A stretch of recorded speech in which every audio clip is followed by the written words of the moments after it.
Hello, I'm Karen Stathoplos, and today I'm going to be reading from a favorite play by Oscar Wilde, The Importance of Being Earnest. I'm going to be reading part of Act 1, not all of it. So here we go. The beginning scene is between Algernon and Jack, who will eventually appear, and his manservant, Lane. Okay, they're in Algernon's flat. Algernon: "Did you hear what I was playing, Lane?" "I didn't think it polite to listen, sir." "I'm sorry for that, for your sake. I don't play accurately. Anyone can play accurately, but I play with wonderful expression. As far as the piano is concerned, sentiment is my forte. I keep science for life." "Yes, sir." "And speaking of the science of life, have you got the cucumber sandwiches cut for Lady Bracknell?" "Yes, sir." "Oh, and by the way, Lane, I see from your book that on Thursday night, when Lord Shoreman and Mr. Worthing were dining with me, 8 bottles of champagne are entered as having been consumed." "Yes, sir, 8 bottles and a pint."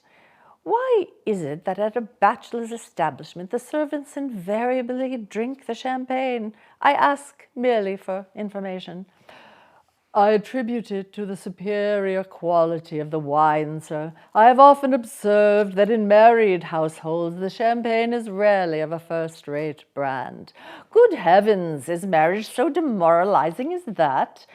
"I believe it is a very pleasant state, sir. I have had very little experience of it myself up to the present. I've only been married once.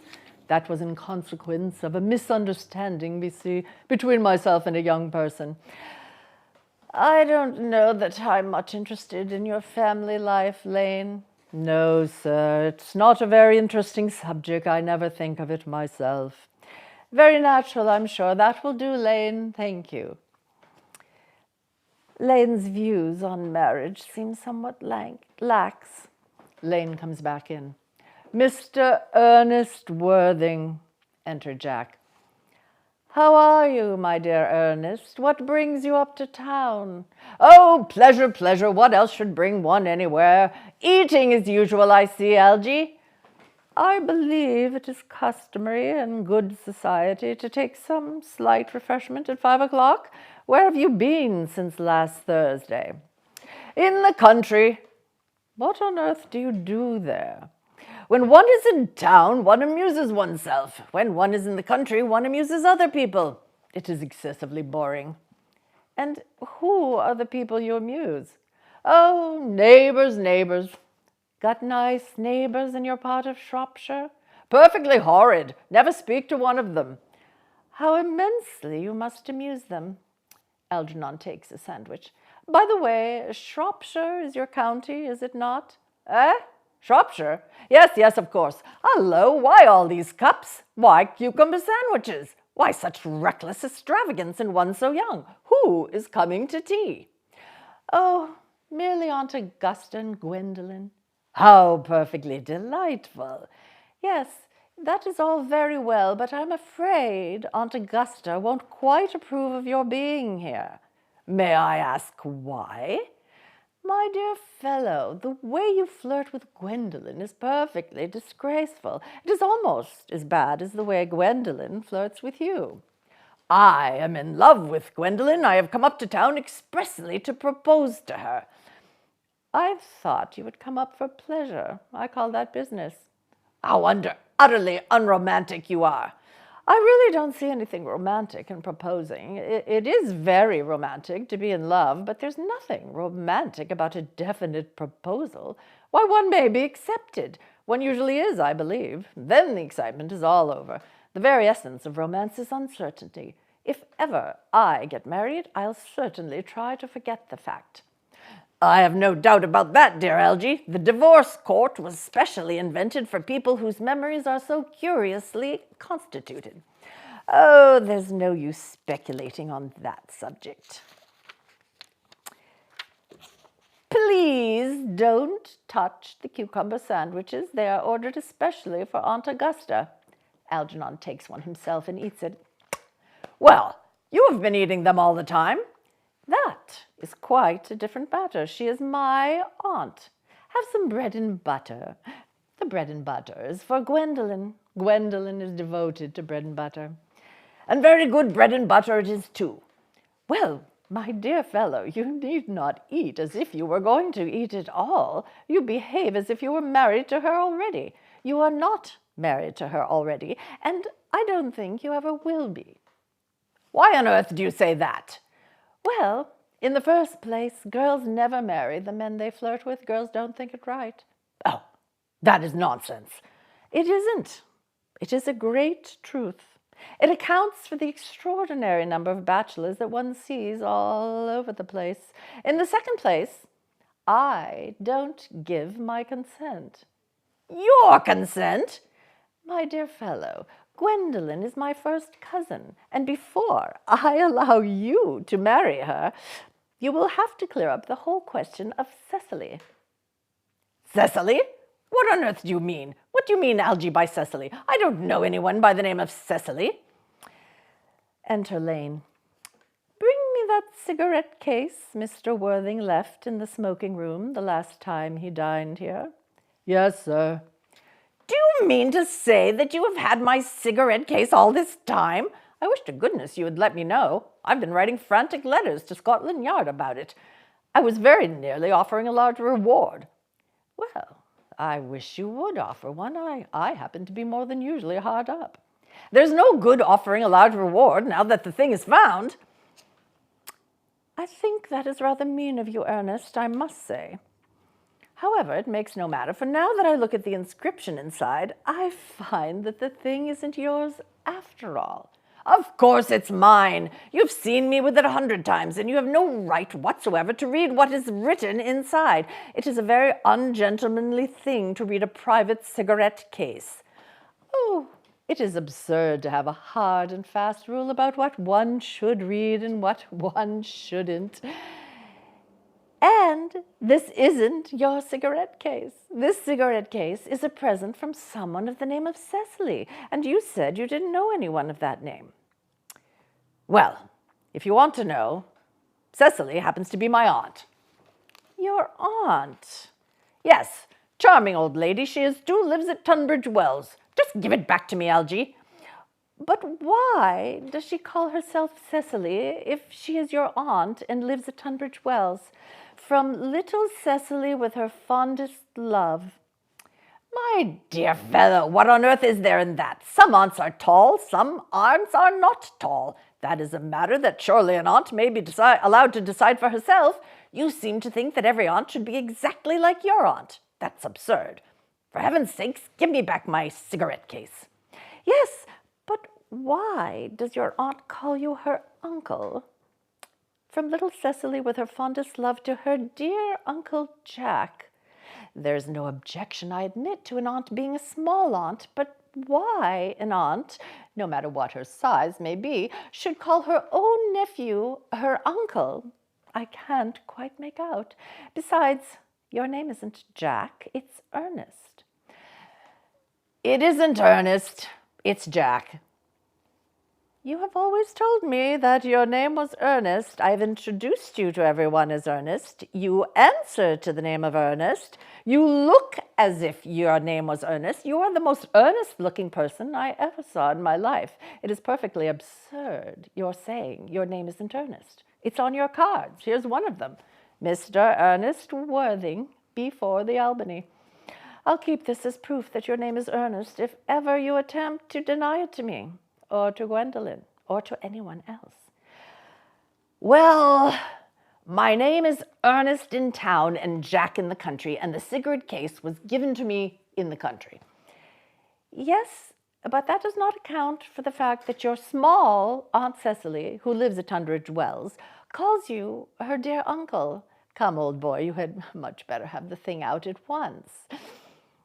I may mention that I have always suspected you of being a confirmed and secret Bunburyist, and I am quite sure of it now. Bunburyist? What on earth do you mean by Bunburyist? I'll reveal to you the meaning of that incomparable expression as soon as you are kind enough to inform me why you are Ernest in town and Jack in the country. Well, produce my cigarette case first. Here it is. Now produce your explanation, and pray make it improbable. My dear fellow, there's nothing improbable about my explanation at all, and it's perfectly ordinary. Old Mr. Thomas Cardew, who adopted me when I was a little boy, made me in his will guardian to his granddaughter, Miss Cecily Cardew. Cecily, who addresses me as her uncle from motives of respect that you could not possibly appreciate, lives at my place in the country under the charge of her admirable governess, Miss Prism. Where is that place in the country, by the way? That is nothing to you, dear boy. You are not going to be invited. I may tell you candidly that the place is not in Shropshire. I suspected that, my dear fellow. I have bunburied all over Shropshire on 2 separate occasions. Now go on. Why are you Ernest in town and Jack in the country?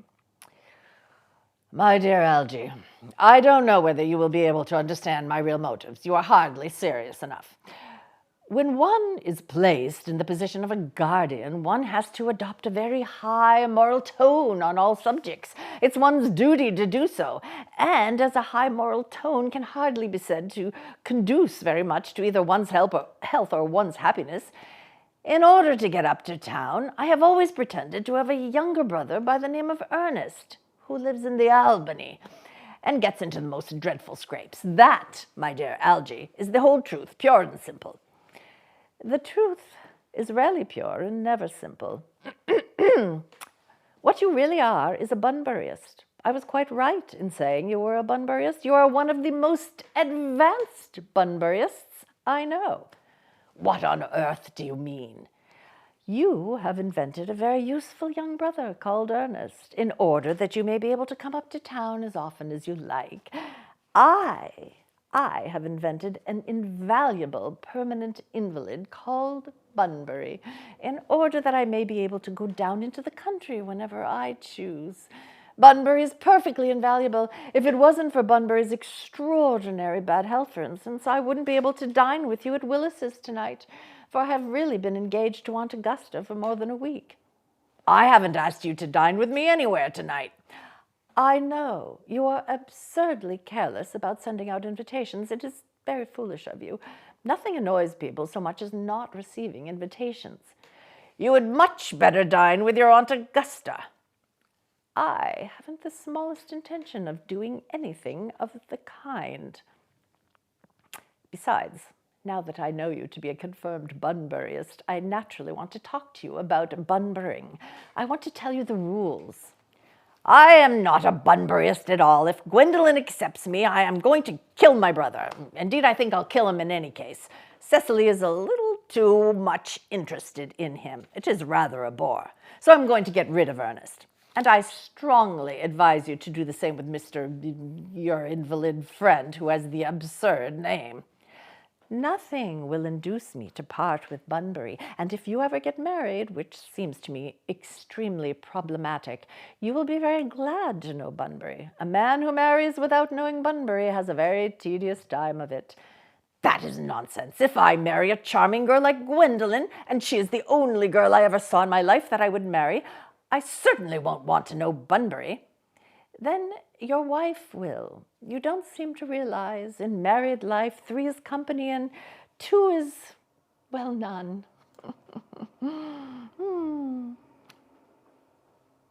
Enter Lane. Lady Bracknell and Miss Fairfax. Algernon goes forward to meet them. Good afternoon, dear Algernon. I hope you are behaving very well. I'm feeling very well, Aunt Augusta. That is not quite the same thing. In fact, the 2 things rarely go together. Dear me, you are smart, he says to Gwendolen.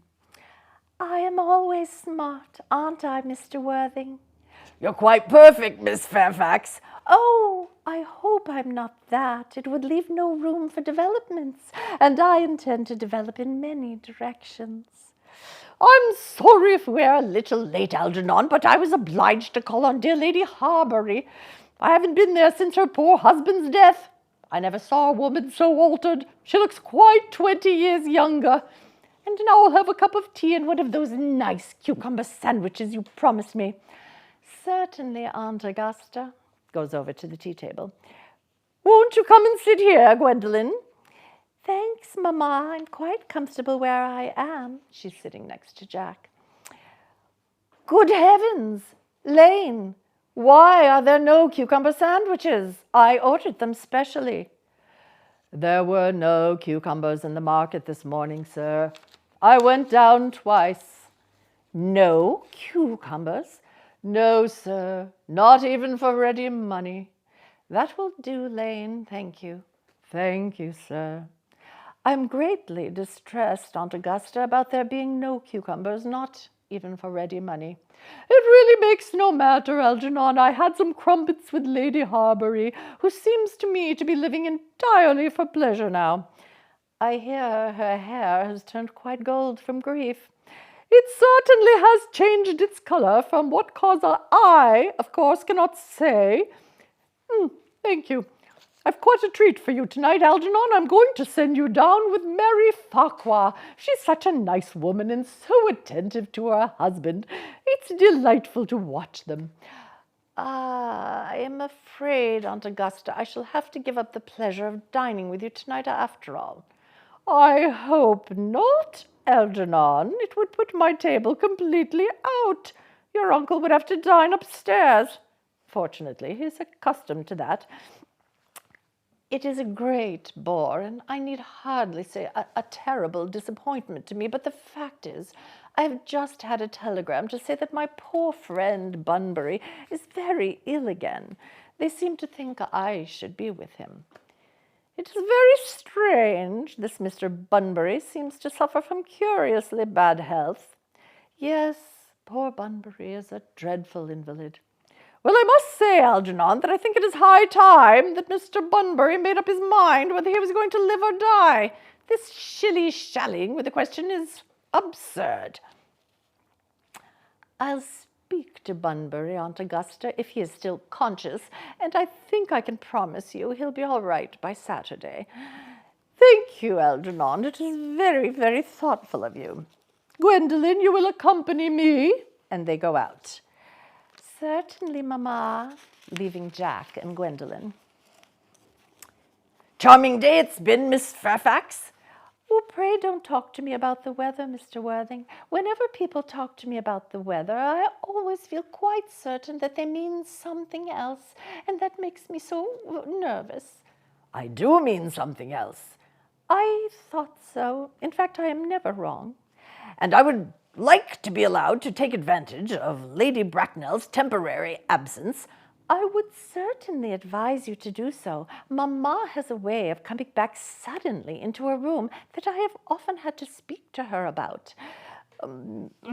Miss Fairfax, ever since I met you, I have admired you more than any girl I have ever met since I met you. Yes, I am quite aware of the fact, and I often wish that in public, at any rate, you had been more demonstrative. For me, you have always had an irresistible fascination. Even before I met you, I was far from indifferent to you. Jack looks at her in amazement. We live, as I hope you know, Mr. Worthing, in an age of ideals. The fact is constantly mentioned in the more expensive monthly magazines and has reached the provincial pulpits, I am told. And my ideal has always been to love someone of the name of Ernest. There's something in that name that inspires absolute confidence. The moment Algernon first mentioned to me that he had a friend called Ernest, I knew I was destined to love you. You really love me, Gwendolen? Passionately. Darling, you don't know how happy you've made me. My own Ernest. But you don't really mean to say that you couldn't love me if my name wasn't Ernest. But your name is Ernest. Yes, I know it is, but supposing it was something else, I mean, do you mean to say you couldn't love me then? That is clearly a metaphysical speculation, and like most metaphysical speculations, has very little reference at all to the actual facts of real life as we know them. Personally, darling, to speak quite candidly, I don't much care about the name of Ernest. I don't think the name suits me at all. It suits you perfectly. It is a divine name. It has a music of its own. It produces vibrations. Well, really, Gwendolen, I must say that I think there are lots of much nicer names. I think Jack, for instance, a charming name. Jack? No, there's very little music in the name Jack, if any at all, indeed. It does not thrill, it produces absolutely no vibrations. I've known several Jacks, and they all, without exception, were more than usually plain. Besides, Jack is a notorious domesticity for John, and I pity any woman who is married to a man called John. She would probably never be allowed to know the entrancing pleasure of a single moment's solitude. The only really safe name is Ernest. Gwendolen, I must get christened at once. I mean, we must get married at once. There is no time to be lost. Married, Mr. Worthing? Well, surely you know that I love you, and you led me to believe, Miss Fairfax, that you were not absolutely indifferent to me. I adore you, but you haven't proposed to me yet. Nothing has been said at all about marriage. The subject has not even been touched on. Well, may I propose to you now? I think it would be an admirable opportunity, and to spare you any possible disappointment, Mr. Worthing, I think it only fair to tell you, quite frankly beforehand, that I am fully determined to accept you. Gwendolen! Yes, Mr. Worthing? What have you got to say to me? You know what I have got to say to you. Yes, but you don't say it. Gwendolen, will you marry me? Of course I will, darling. How long you have been about it. I'm afraid that you have had very little experience in how to propose. My own one, I have never loved anyone in the world but you. Yes, but men often propose for practice. I know my brother Gerald does. All my girlfriends tell me so. Oh, what wonderfully blue eyes you have, Ernest. They're quite blue. I hope you will always look at me just like that, especially when there are other people present. And then Lady Bracknell comes in.